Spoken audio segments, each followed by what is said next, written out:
حاجه كمان مهمه جدا هي النتوركينج بتاعتك. انت قد ايه عارف ناس من اللي شغالين في نفس المجال اللي انت شغال فيه. فانا مثلا شغال في ال ان دي اندستري، طيب انت تعرف ناس قد ايه من ال ان دي اندستري؟ بيبقى عيب قوي لما تبقى قاعد مع مجموعه بيتكلموا مثلا عن حد من الجوروز بتاع ال ان دي على مستوى العالم، مثلا كاتب كتاب مشهور جدا او كاتب حاجه فيها بيز بشكل كبير جدا من الحاجات اللي احنا بنينا عليها الساينس بتاع الليرنينج اند ديفلوبمنت، تقول مثلا ما اعرفش الشخص ده او ما اعرفش الانتي دي وهكذا.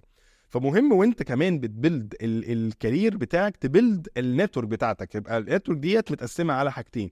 الناس اللي حواليك في نفس الماركت اللي انت شغال فيه لازم تكون عارف بنسبه كبيره منهم ناس كتير جدا، دي حاجه. الحاجه التانية الناس الجوروز او الهيروز او الناس السورس اللي احنا بنسحب منهم النولج بتاعه الاندستري دي.